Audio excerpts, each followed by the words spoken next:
Okay, so how's it going, everybody? This is Traveler of the Void here, and we're talking about Evangelion 3.0 plus 1.0.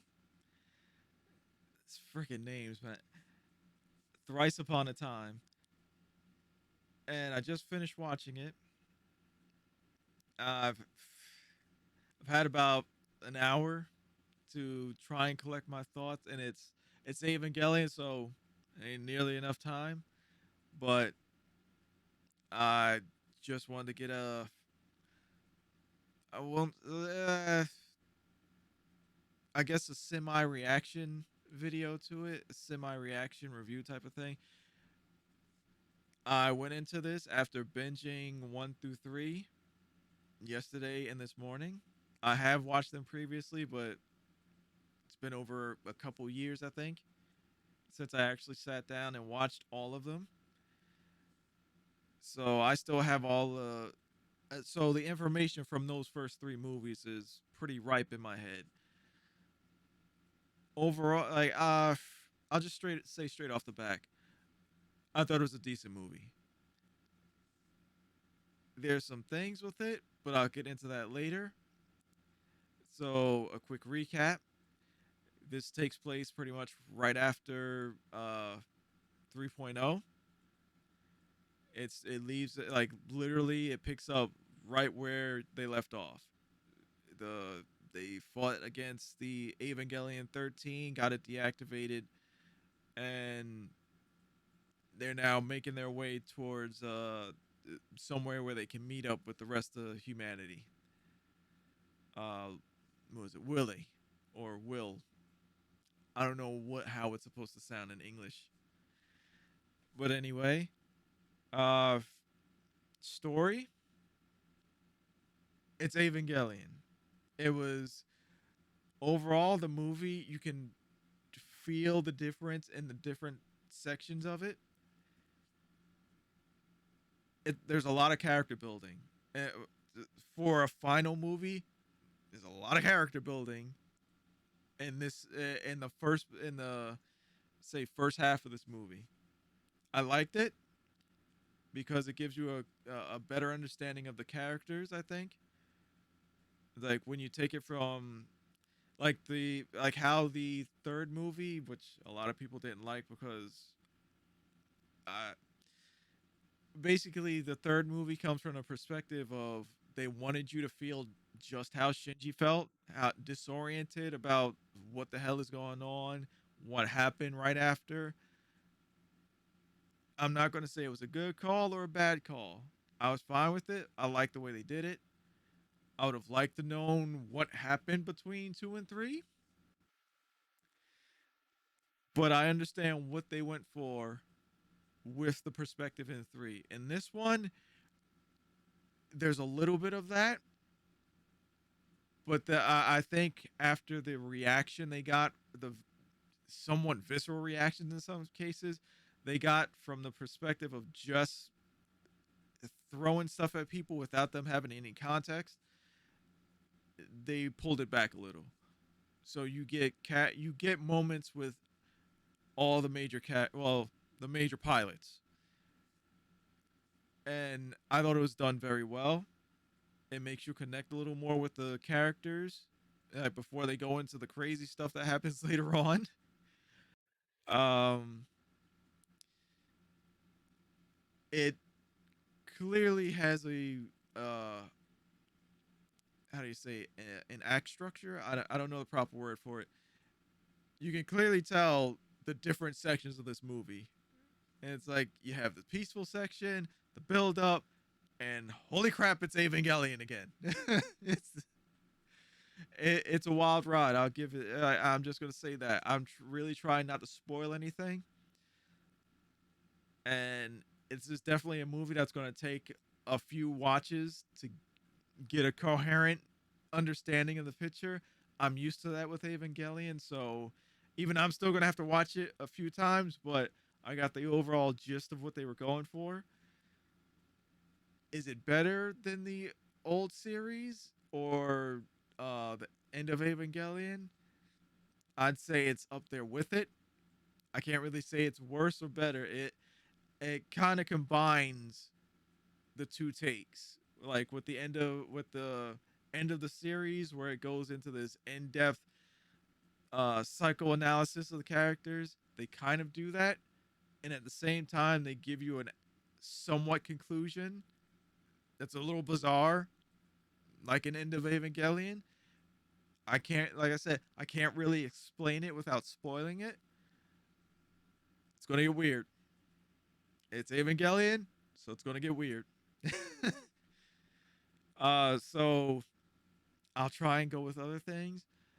The animation, spectacular at times. I know people hate the 3D mixing with everything. It's a little jarring at times with like the explosions and everything, but it's okay. Like I thought it was good. There are parts where it gets very, how do I say, like it happens at the end of every Evangelion. It gets a little wonky, and it's intention, but it's intentional. It's as it goes on towards the end, the crazy stuff that's happening with the animation, it gets a little wonky. I'm just gonna say that it's the overall aesthetic of the movie is, I'm pretty sure, intentional. There we go. The animation choices are intentional. I like them. It gets a little weird, like I keep saying, but just ride it out. I'm telling you, just ride it out. That's pretty much what Evangelion always is, and that's pretty much my an ongoing theme with this review. Apparently, you're gonna have to ride it out to appreciate it. The music is spectacular. Music is it's great. It's got its little lulls. It's the climactic music, the battle music. It's all very well done. It's all very well uh how do you say, complimentary to the scene, to the scenes that they're in. That's what I felt anyway. I love the music from Evangelion, and they, just as usual, spectacular. Uh, but to wrap it up, overall, oh, actually, there is one more point, and this one is the only real negative I have about this movie, and I pretty much have it about all the other ones. I watched this go in dub. My original watchings of 1 through 3 were subtitled. For this review, I watched all 3 of the movies in dub because I didn't want to have to keep rewinding for to take in what's happening. I will rewatch it in subtitle, but the dubbing for this for this series has been subpar. I'm just going to say that. I'm pretty sure everyone who's watched it, it's a waste of talent to bring Spike Spencer and Tiffany Grant back for their roles, and for it to be treated like this. For this movie, for the final movie of this thing, and it's passable. The first Evangelion 1.0 and 2.0 were terrible, straight out. Their dubbing was terrible. 3.0 is passable, and I'm just going to call it 4.0. 4.0 is passable because there are moments where it's jarring with the way they have with the phrases they use, because it's just like no one talks like that. I get that it's hard to lip sync stuff, but there are easy workarounds that I thought of immediately, and there's no way people who do this job for a living couldn't figure that out. Like I don't want to ruin anyone. The dubbing is it's meh at best, and it's like it works. You can get through it. I got through it, but there are parts where just like, what the hell were y'all thinking? Especially if you're an older fan and you watched Tiffany Grant and Spike Spencer in the original. They did their job well in the first one. That's why I think this is a directional thing. Yeah, that's just my take. Try not to flame me too hard. I feel they're like, The A game was not brought for this dubbing. Or that's the only thing that pretty much dragged the movie down for me.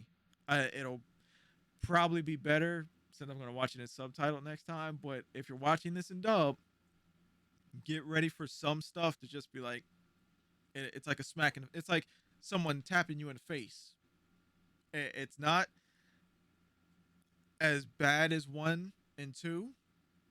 It's just like little part. It's small parts of the movie where it just pulls you out. Wow, what what the hell? What was? Psh,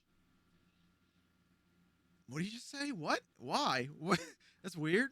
It's that's just my take on it. I know a lot of people don't like dubbing straight out. You shouldn't have watched it in dub to begin with. I get it. It's Evangelion, and I did not want to have to keep rewinding it. I wanted to have a semi theatrical take on it. I didn't want to be able to rewind. I just wanted to get what was. I wanted to be able to go straight through the movie without having to pause, rewind. What did he say? What did they mean? Wall of text. It's Evangelion. You know, at certain parts, especially for the last movie, it's going to get heavy. The dialogue is going to get heavy. So, like I said, I watched the dub on purpose, watched the other ones, struggled through the first two movies for it. Third one was passable. This one's passable. It could have been better. Overall, the movie is fantastic. I think if you watch it in subtitle, I think if you watch it subbed, you'll have a fine experience.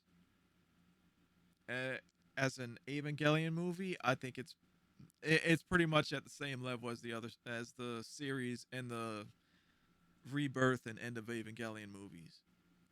As an overall anime, it is.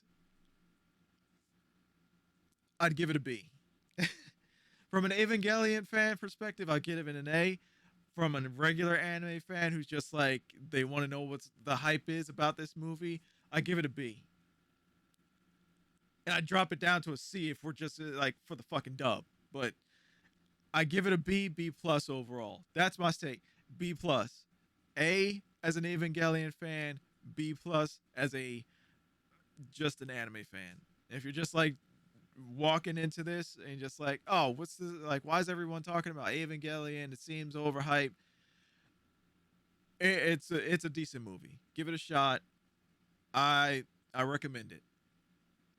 We waited fucking like 3 4 years for this damn thing. I like I said, I like the movie. There was some crazy stuff as always with Evangelion. The dubbing brought it down. I'm gonna leave it at that. I might have a more in-depth thing because I did record a whole watching it. I did a whole reaction thing with it, but I'll let people get make their own opinions, and then I'll put out my own little full-on review of the movie overall, and I'll have another a bit more time to rewatch it, and because Evangelion requires that pretty much. But thank you for your time, as always. Safe travels. Peace out.